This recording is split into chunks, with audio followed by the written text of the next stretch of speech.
My name is Adikwu, but you know me as the Realtopreneur. So today I'm at Greenhouse Resorts and Farms, and I'm having a sit-out conversation with the founder of this ecosystem. I'm hoping it will be a very, very interesting one. So sit tight as we delve into the conversations.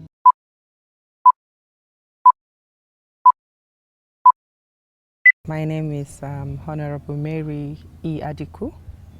I'm from Benue State, Ijoma by tribe. Okay. Do I even have to tell you that? I'm one Nigeria, isn't it? Okay. Okay, so what happens here? What do you do here? Well, this is the Greenhouse Farms and Resort. It's an eco-friendly resort. The background for which we started this journey is actually based on environmental sustainability issue. We have cracked our brains over the years to see how we can be able to be a harbinger of environmental issues, and how we'll be able to train most especially youths into becoming ambassadors for the environment. You look very beautiful, ma. And you too. You too, you're very beautiful. You look good. So what's the secret? What do you do to maintain your skin in its natural state? Like it's giving. Staying under this environment. You know, there was a day I came out early in the morning. I don't know if you have tried that since you came in here. Like to come out very early in the morning. The air is something else. It's different. Yeah, it's different from the one that we're taking in now. There is this freshness about it that is so pure that you can slice through the purity of the air. And that is because we have thousands of trees here and plants. And I believe that the more, the less the free radicals are in the environment, the less or the more we have our health refreshed. And so starting with good food, exercise, all those things, clean air is paramount. And if you say I look good, then probably it's because I'm staying under these plants that they're just taking every dirt from the environment, and all they're giving us within this greenhouse farms and resort is clean, pure, natural, beautiful, refreshing. God. This is an interesting. God blessings. Yeah. You know. It's an interesting point of view, because usually when people are thinking beauty, the first thing you're thinking is makeup. You're thinking expensive products. You know, people is looking for the next thing. People are now doing acids, and every day gets. It's just, you understand what I'm trying to. It's just what you need gets. I can't say, there's no word for it.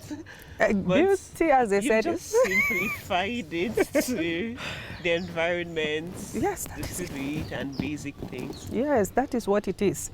If you can, I don't know how old you're, just a small girl, but she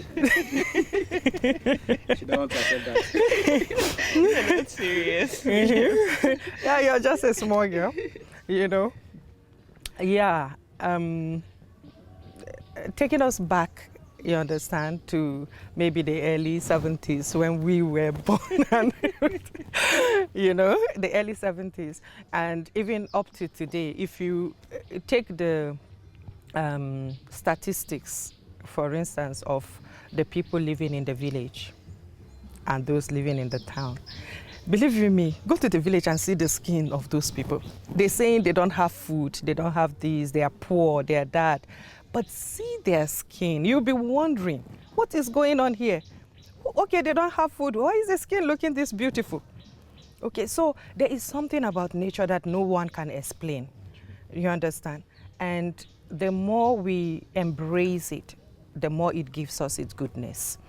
And that is why you see people saying, oh, eat healthy, but then coming back to your cosmetic frames, you know, that's why it is called cosmetics, is it? By the ways, you understand? So if you see, it's just your making up, okay? It's not real. So anything that you make up can never be as real as what it is original, okay? And that is why organic food is costlier than the genetically modified, you know, substances, you know. So being natural is the best, you know, because applying even some of these things that we apply on our faces, for instance, we the women, you know, men are exonerated. Most men are exonerated from that. So we the women, in trying to beautify ourselves, at the end of the day, the chemicals seep into our system, you know, and we do not know how much damage that can do to our cells, you know, our skin and stuff like that. So I'm not against those people doing it, you understand, but the best form of keeping yourself healthy or healthier is if you can avoid all these things.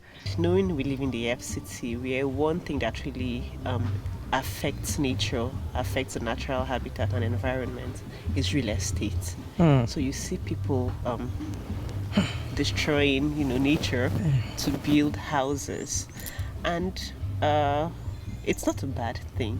But how do you think people can really incorporate this, or how do you advise people to incorporate nature into the environment? Because it's not good that we just completely change the face of everything without, you know, preservation.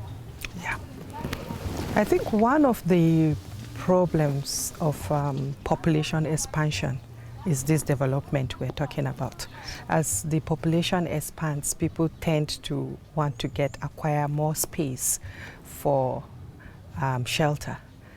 Okay, but in as much as that is important, it is also very important that the real estate developers are trained when they really understand the harm they are causing. Sorry, they are causing by cutting down entirely the existing habitat, or you understand, this natural space. I think with that knowledge, they will be able to inculcate some part of their land, not to be selfish of saying we have to build everything on this piece of land, but to also preserve and conserve some of those natural elements that they meet on ground. And if, for instance, they do not even have the natural one, it just calls for nature is everybody. Okay, let me just digress a bit here. Do you know that when you go to a park, for instance, and you see few trees, do you know that people go under those trees for shelter? Yes. So it's just a natural thing for anyone to understand the importance of trees without even having to know what the world is talking about today, that the issue of global warming and stuff like that, and conservation is at the tip of the discussion of world leaders. But aside from that, nature beats every other thing. So for me, they should be trained, they should understand the importance of trees and conserving and preserving them. And in a situation where those are not provided on the piece of land acquired, I think it calls for just a reasonable person to imbibe the culture of planting beautiful trees and plants that will help in beautifying not just the estate, but also giving people the